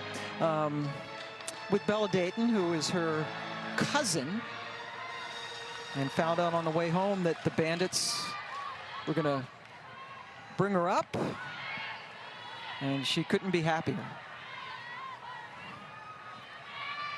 Yeah, we got to talk to Mac last week in a chair chat, and she said, I ugly cried when I got the call. Tears of joy when she was coming back from Prague, from a tournament playing for Italy. And Jenny Dalton-Hill, the general manager, when she talked to Mac, said, all I want you to do is hit. And Mac said, I love that. I can do it. DP, yep. Yeah.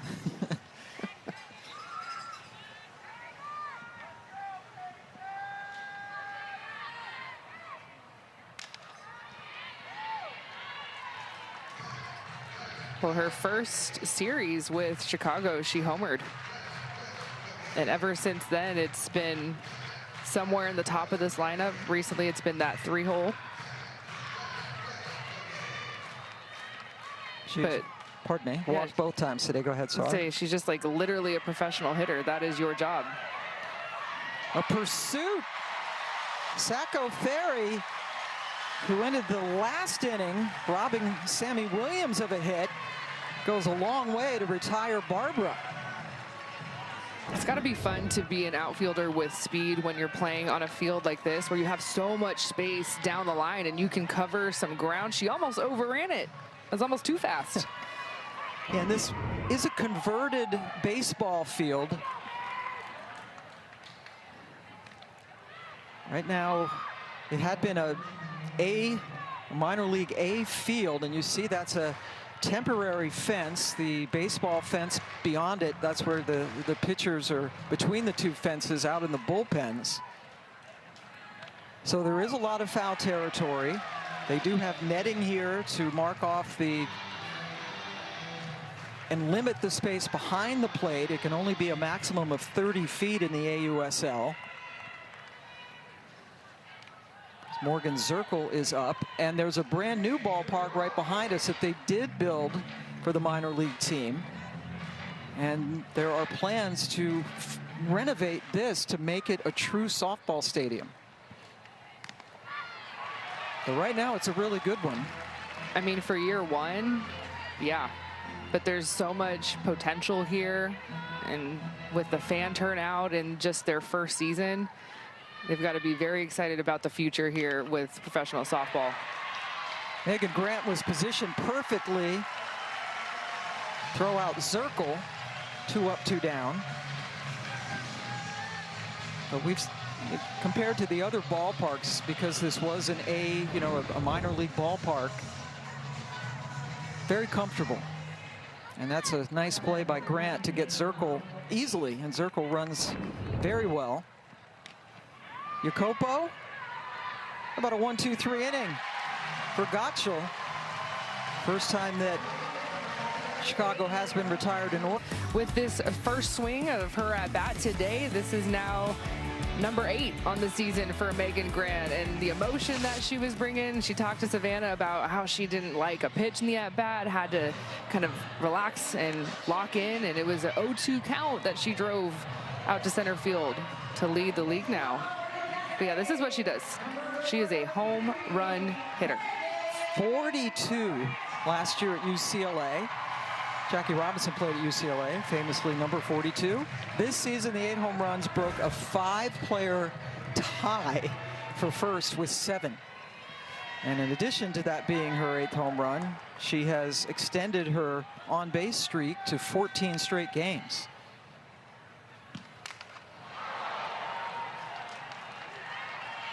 Fouled that pitch off of Kilfoyle, who has been in since the 2nd inning, relieving the starter Pfizer, who pitched for the first time today in 2 weeks.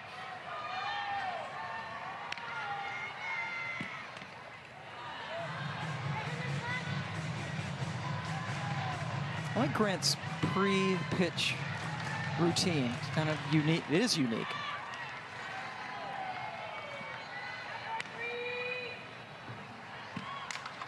Got under it. Boy, that was up in the air a long time for Clements to retire Grant. But when you're, as a pitcher, if you see somebody swing like that, you just say, thank goodness you got under it. Yeah, because the exit velocity on that routine pop fly to right field was 77 miles an hour. Oof. On a pop fly. And DeFalby struck out and walked today. Home run earlier in the series. First of her season and AUSL career. That's a base hit.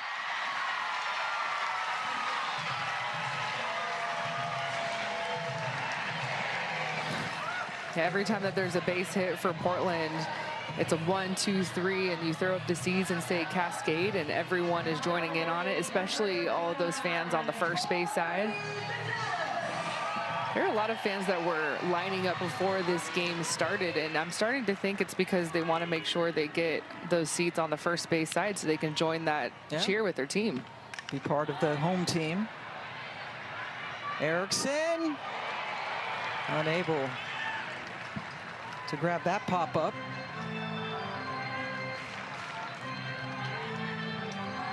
We talked about how much room there is in foul territory. And so Jocelyn Erickson, a first baseman, this is way further than she normally would have to go at a traditional softball field. And so overrunning it a little bit, trying to find the dugout. There's no netting. Tori Vidalis adds a single to her day. Also hit a home run. Very good series for Vidalis. 5 for 9 in this series, including a home run. And bears repeating that before that 5 for 9 weekend, she was coming in on a 1 for 27 slide.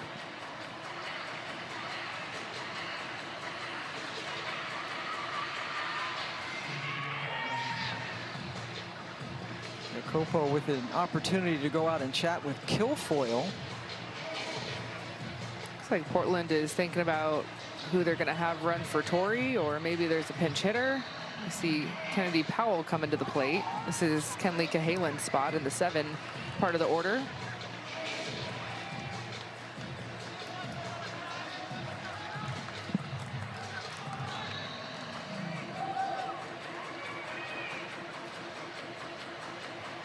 Cahalan was hit by a pitch and popped out.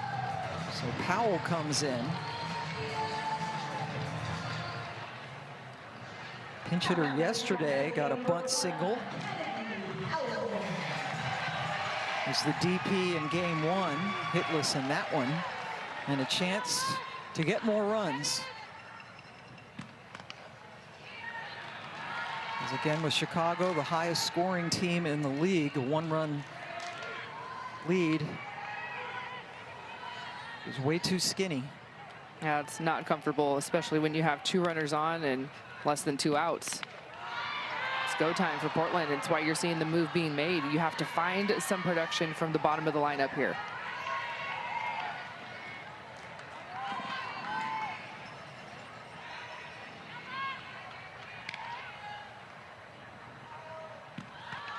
Shows bunt.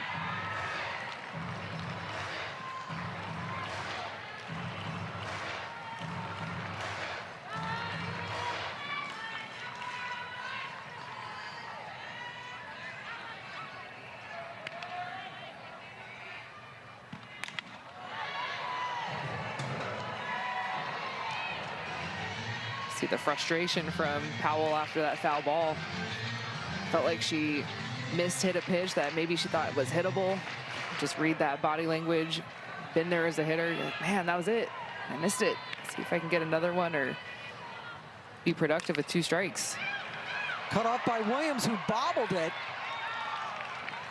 We're able to get Vidalis at second. Our runners on the corners. We're just 1 away.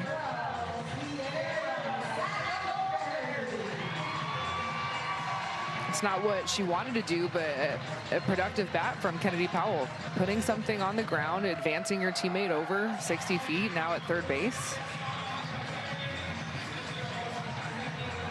And Sierra Sacco-Ferry, she had an RBI single in the 2nd inning, and then she was a part of that double play where she hit a line drive to Ailana Agbayani, and Agbayani threw out Tori Vidalis at first base, but the ball was scorched, and that was off of Lexi Kilfoyle. So this is a hitter that is seeing Lexi maybe the best out of anyone in this Portland lineup. That's why they're talking about it in the circle. We remind you that the ESPYs are live on Wednesday at 8 Eastern time on ABC and ESPN, celebrating the biggest moments in sports. Don't miss it. You can catch it anytime on the ESPN app. Megan Grant nominated for an ESPY. Ooh. She had a pretty good senior year there at UCLA. She sure did. Home run here today. A big at bat with Sacco-Ferry. 2 away. Chicago trying to keep it a 1-run game. Good job by Jacopo on a low pitch. Keep it in front of her.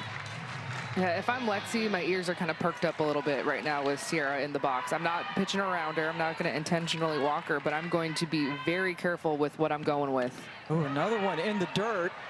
Jacopo did not elect to throw down with Falvey over there at third. Well, now this might help my decision. First base open. You pitch around her a little bit. I'm still not saying I'm not going to intentionally walk, but I'm going to make her hit my pitch. There's a difference.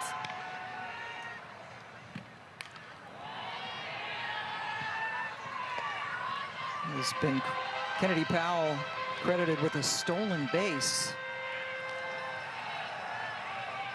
That's an alert the media kind of statistic, because that's only their 3rd stolen base as a team all year. Get those stats up.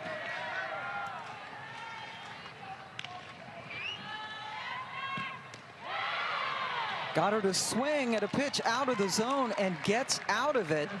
Sacco-Ferry strike out. They strand 2. We go to the 6th.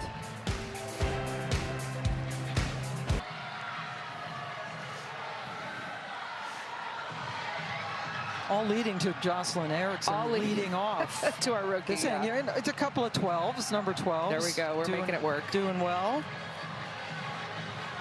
But still, these Portland fans trying to see their team get one win out of this 3-game series. Very crucial. They came in, both teams did, with the exact same record. Tied for second behind the Talons. Chicago has assured themselves of winning the season series between the two teams. That is a bunt attempt, ruled foul. Mia Davidson, she was all over it.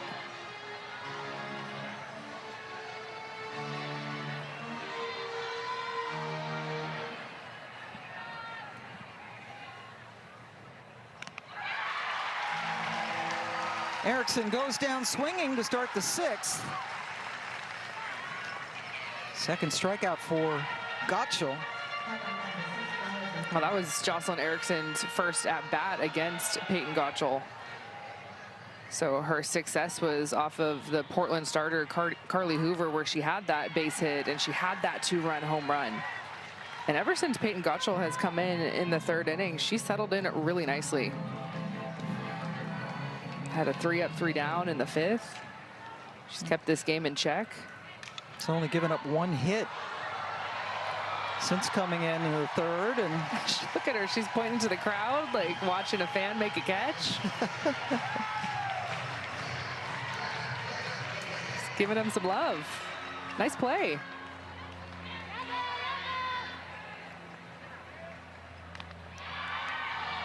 Bella Dayton was the first batter that Gottschall faced today, and she grounded out to 3rd.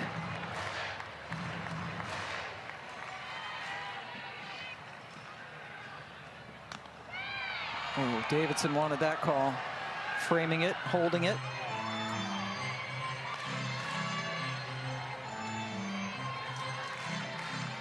Just letting her know that it was a little bit out. Just quick communication.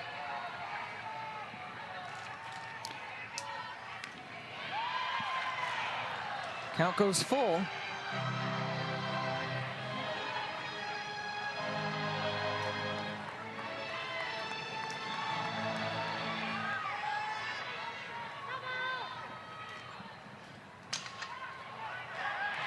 Sinicki makes it look easy, tossing out Dayton for the 2nd out.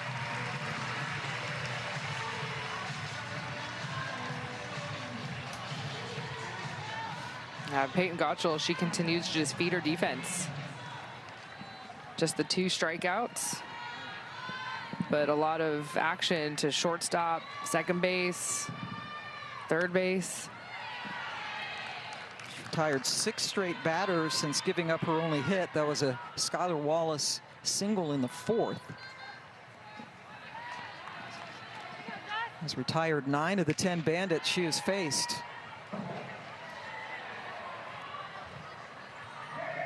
Relieving Carly Hoover.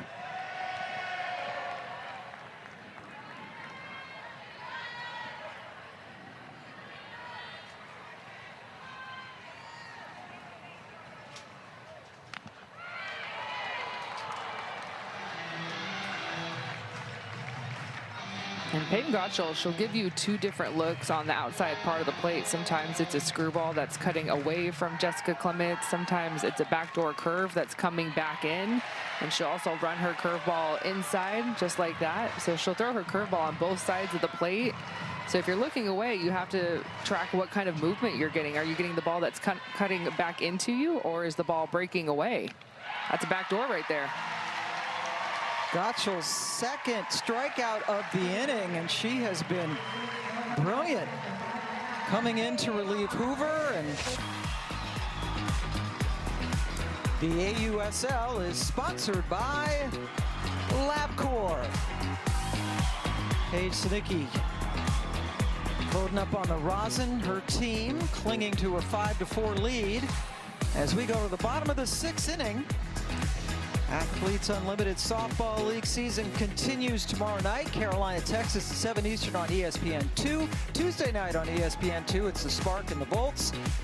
Catch them live, or you can stream them on the ESPN app as we are going into our final stretch run of the season. 25-game season. A 6-team league.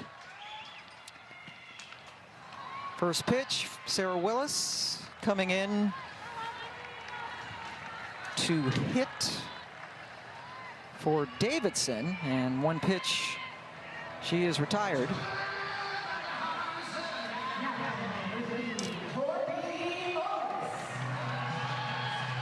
And that rolls it over to the top of the order, and Corby Otis.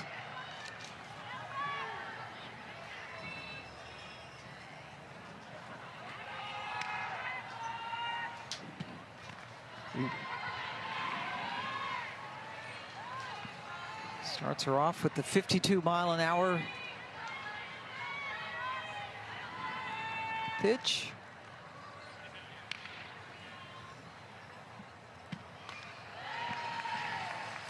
I've really seen Lexi work that off-speed pitch late in this ball game. Seen a lot of weak contact off of that pitch.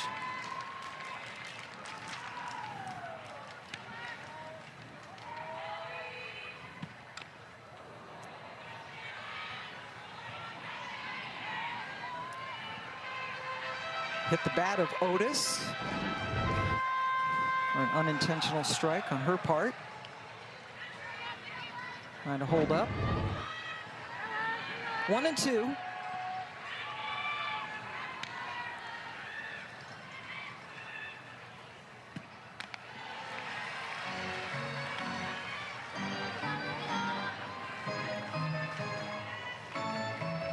This is Portland's 4th time through the lineup now, with Otis having her 4th at bat, being in that leadoff spot. Charged by Williams, who has a couple of throwing errors today, but that was right on the money. Paige Sinicki up for the 4th time.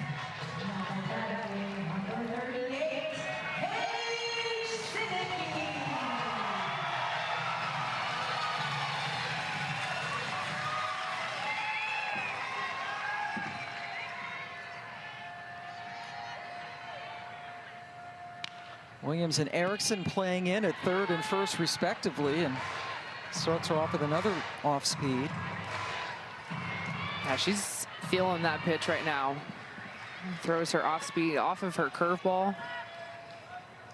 Tunnels just like a curve, breaking down, breaking away. 2 quick strikes.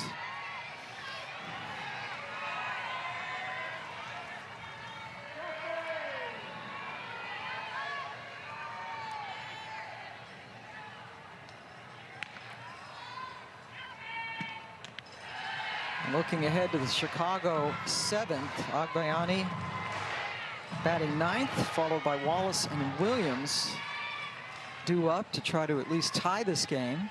Well, that's as good a spot as you can ask for. Yeah.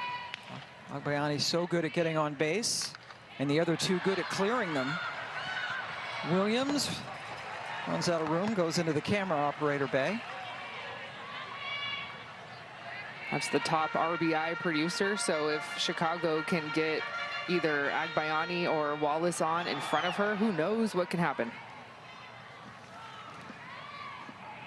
Sammy has walked a couple of times and was robbed of a base hit, but always a threat. 1-2 now to Sinicki. Cut off by Williams, who got in front of Wallace, and they tap gloves. Here we go, Chicago down 1, trying to extend the game when we come back. Offense in the league here for Chicago, and Gottschall trying to nail it down. You can see conversations in the on-deck circle between Agbayani and Skylar Wallace. This is a confident team. This is as confident as you're going to find a group. And Peyton Gottschall, like you said, Pam, she's been stellar in relief. We'll see if she can close this thing out for Portland, or if Chicago has one more comeback left in them.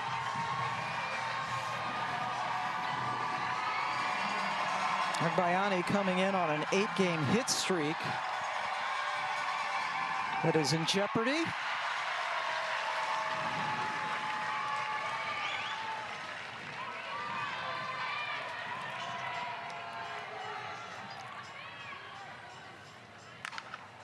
Backhanded by Grant, nice. Well, the first out is always the most important one and the hardest one to get in the 7th inning.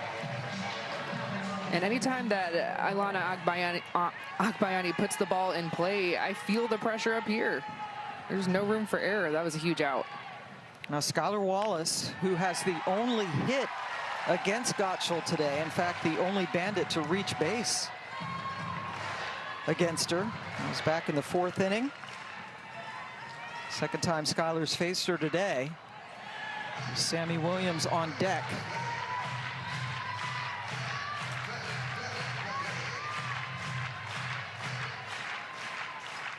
Chicago setting AUSL record yesterday with their 9th in a row, and they're 1 out away from that being broken. I think Wallace might want to challenge that. Cahalan threw her out, but Wallace wasn't so sure. Live, I thought she was safe.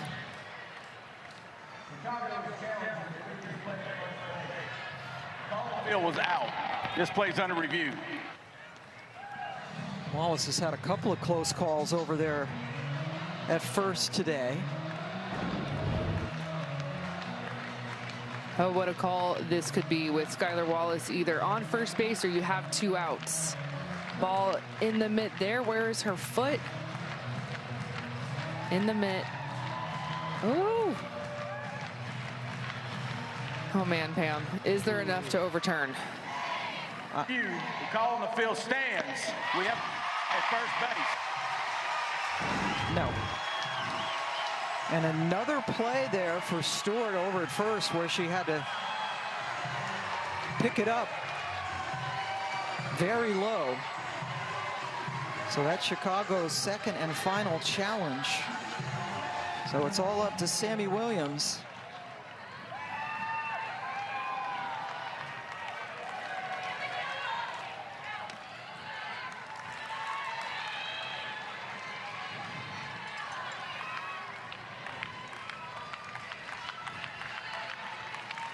Williams with the most runs driven in the league, the 2nd most home runs.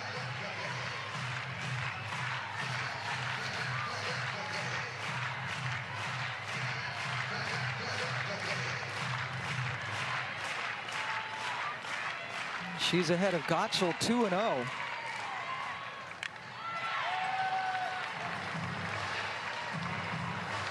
Well, I'm using that pitch if I'm Peyton Gottschall. That was a 2-0 count, a hitter's count, a ball that's way inside, and Sammy Williams expands her strike zone. That tells me a lot. I'm not going anywhere near the plate. Williams, solid single with 2 away.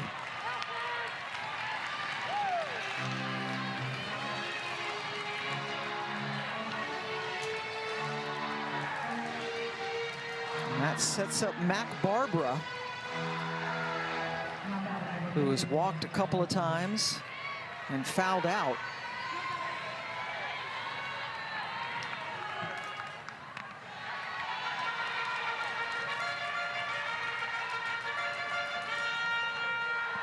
The Cascade have not lost a game when they took a lead into the 7th inning this year. They're 8-0. The appeal down, and that was a swing. Don Brown over at first base. And Shonda Stanton is hot. Well, she has a good reason to be upset. This is not a swing. And she's been tossed.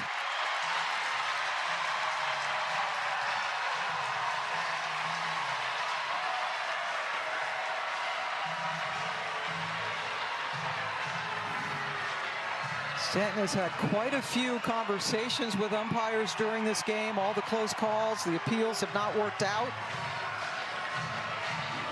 And she had had enough.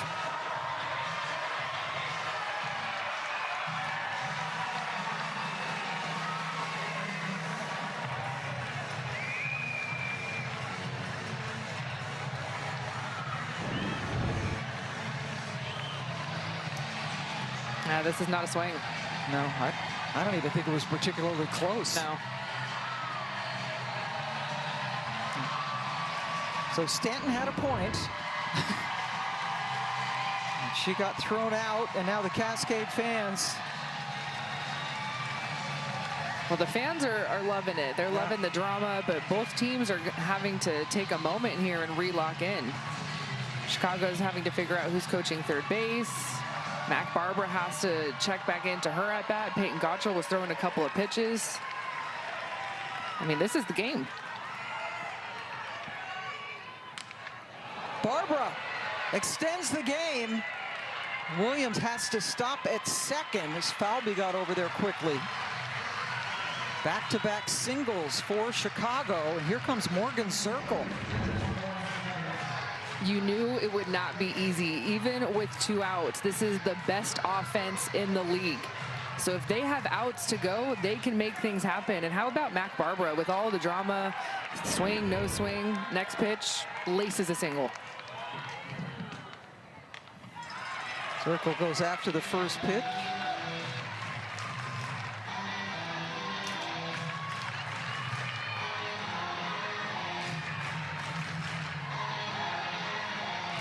Morgan with 4 hits on the weekend.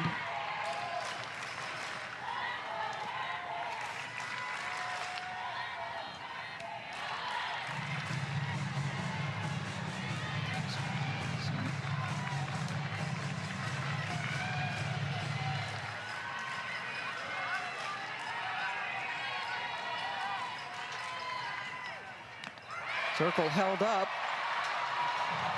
on the ball.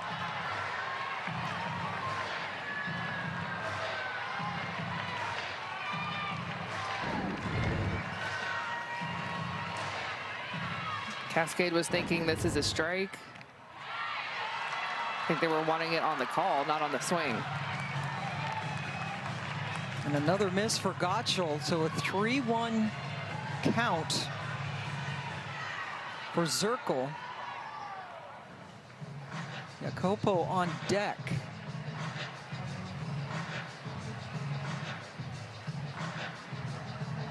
Mac Barbara taking a little extra time down there at first.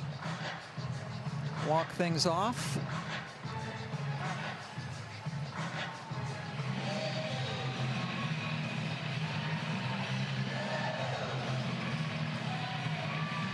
Big pitch, hitters count for Zirkle. Took it, bases are loaded. All this coming with 2 outs. Single, single, walk. After allowing just 1 base runner since she came on in the 3rd inning, 3 in a row get on against Gottschall here in the 7th. Jacopo 0 for 3. Utah and the Cascade are going to talk about it. Well, this is a hitter that is due. Mary Jacopo, she was riding a little bit of a hitting streak a couple of weeks ago. She had a couple of walk-off home runs, and just the last couple of games, I feel like she's cooled off a little bit. I'm looking down at my scorebook. She's had 2 ground outs to the pitcher and then grounded out into a double play, and so I'm sure that Portland is talking about that and going out to calm this situation down and just feed that to Peyton Gottschall. Keep the ball low in the zone, trust your defense, and let's go. Jacopo has not gotten a hit in any game in this 3-game series. And there's the standings, how important this has been. Both teams came in 11-7 on the season. Chicago taking the first 2, starting today just 1 game behind Utah, who plays later today. Top 3, pardon me, get in, so very, very big. Yeah, I was gonna say, you see the asterisk, and next to Utah, they are already in, and so those last 2 spots are up for grabs, and these are the teams that are in the driver's seats. Both of these 2 teams will have 4 games remaining on the schedule after this series. Gottschall starts it off with a strike.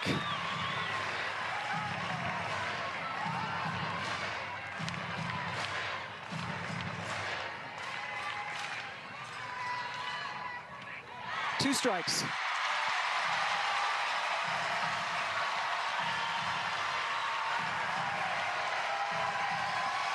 The crowd's getting on their feet here.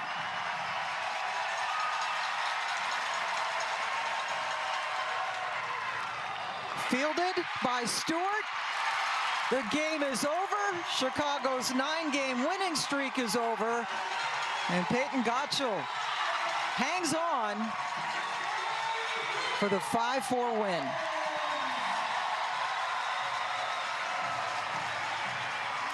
Well, this crowd, they had to wait a little bit for the first win of this season for Cascade over Chicago.